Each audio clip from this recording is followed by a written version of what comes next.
explain why some people like it without being kind of weird about it. We got a hyena following us.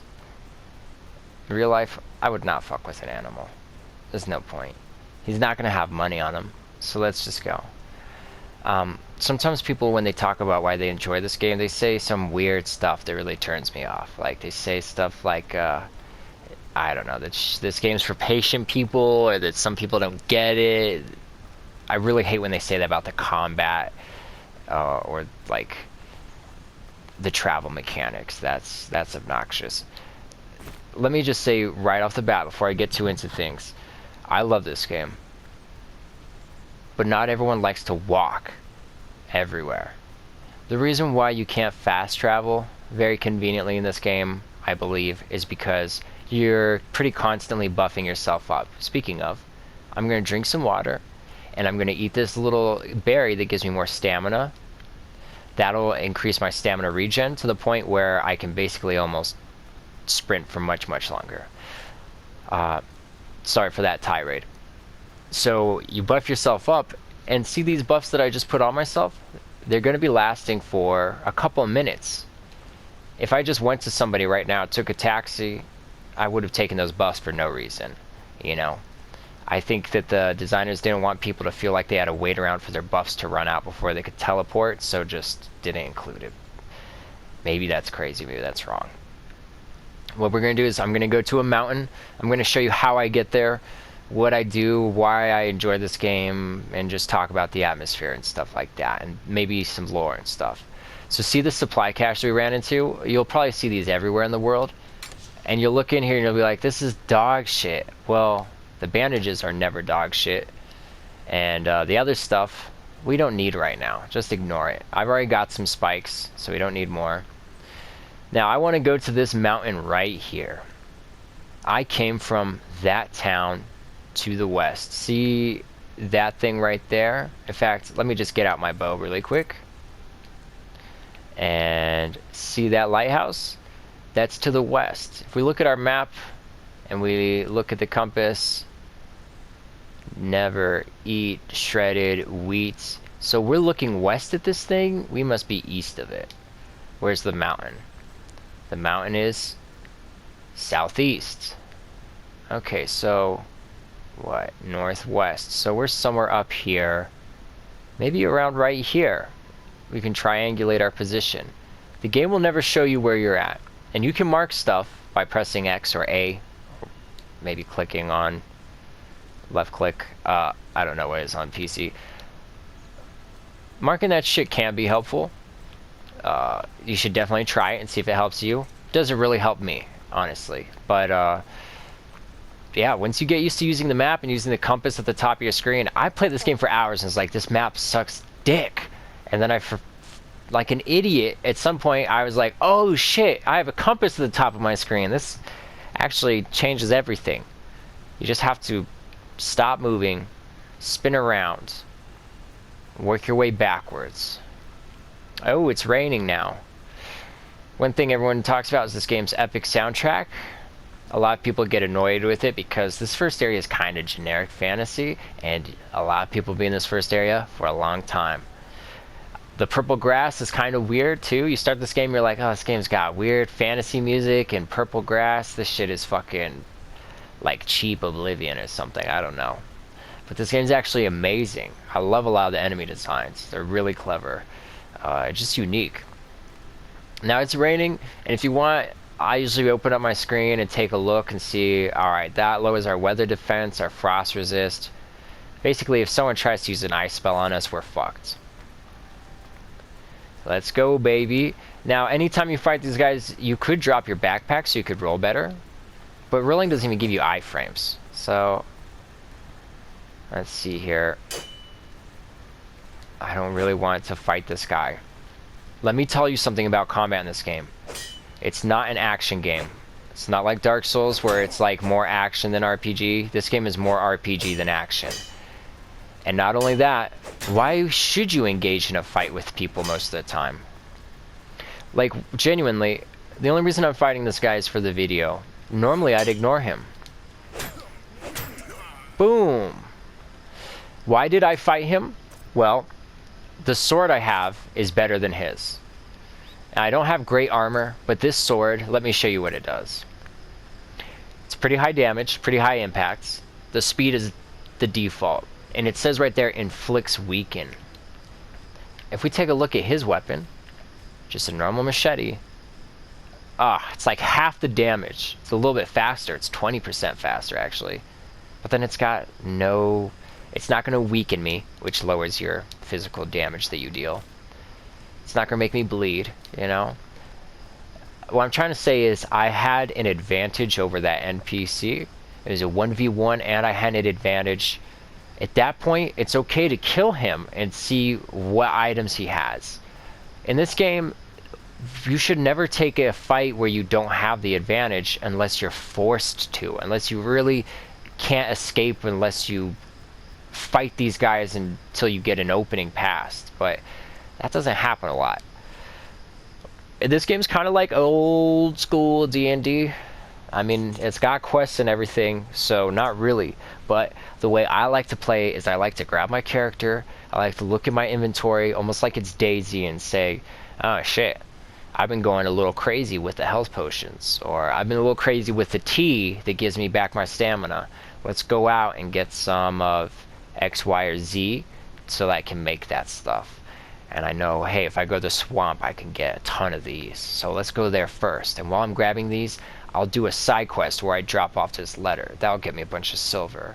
Oh, and also while I'm in the swamp, I'll get some cold crystals. I can take those over to the forest and sell them for a huge profit, like 10 times as much as they're worth. You just get this flow state where you're so engaged in the world. You almost feel like a traveling trader. The light sources are fantastic too. I love them. So I've got this backpack and this cool light. So far we've been finding kind of garbage, you know, hide and clothes. What I do whenever I find clothes like this is if it's better, you throw it on.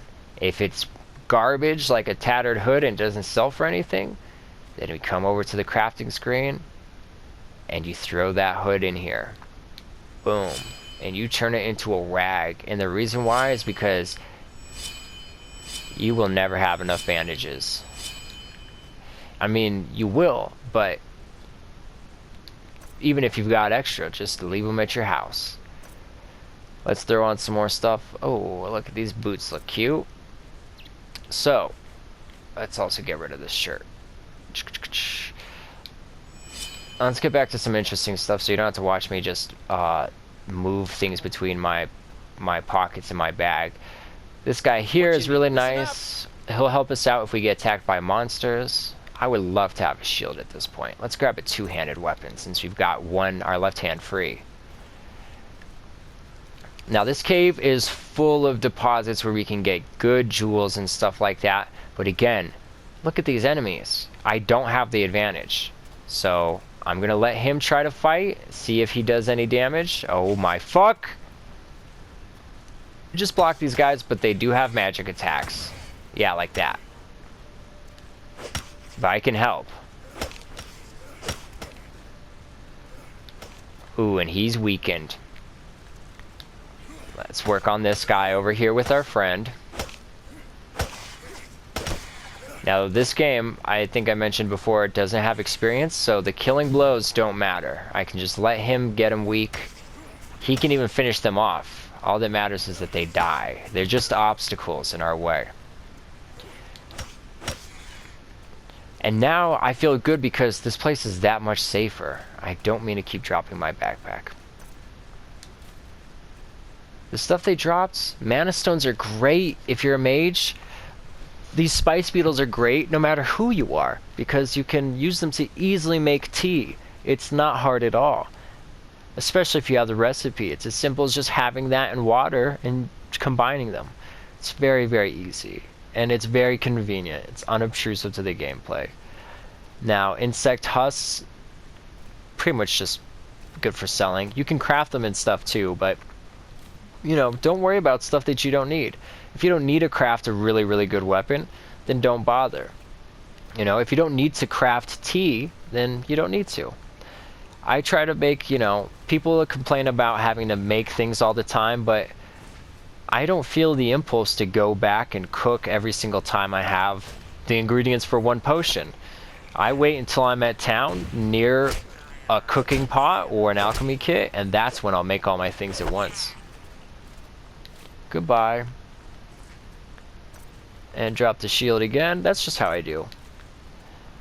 There's this guy on YouTube, Sheen Shots, who's amazing, and he talks about how you can do tricks where if you open the backpack, the first thing you see when you open your backpack is the last offhand item you used. What that means is that you can swap between a shield and a pistol, or a shield and a chakram, or a pistol and a dagger, or anything, just by opening your backpack and pressing X, and it's amazing. This game is full of little tricks like that that people might not know. And you also just build up knowledge. Like when I see this here, okay, a blood mushroom and a spice beetle will make a health potion. But I don't have, I'm sorry, a gravel beetle. But I don't have any gravel beetles. So the blood mushroom's not going to be too useful for me. I'll just leave it alone. Look, we've got some more bad guys. Hello, baby. I could attack them, but they've got the advantage. There's two of them, and one of them, the red one, is much, much tougher. Even if I was really skilled at fighting them, all it does is pose an unnecessary threat. Why would I get knocked down over this? We'll bring him over here, and Zephyr can help. This guy's so easy. I'm not even afraid to try attacking him, just straight up. He'll finish him off, and then we can loot him. Your items all have durability, too. Why waste your weapon's durability if you got a friend? Go ahead, Zephyr, take him out. He only had mushrooms, nothing great. Fantastic.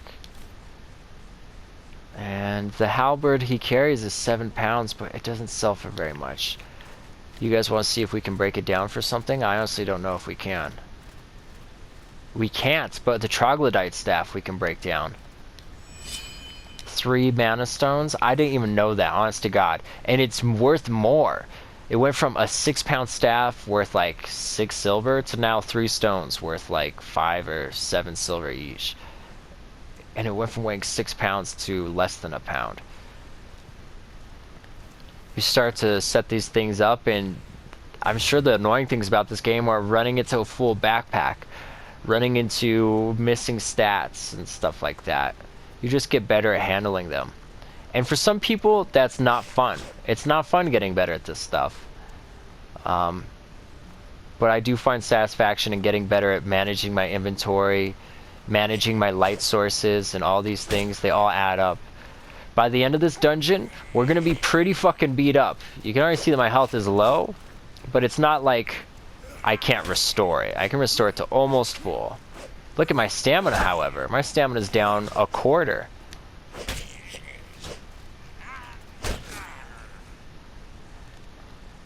Anyways, I'll go on about this game more, but I love it because it's engaging the same way that Morrowind is.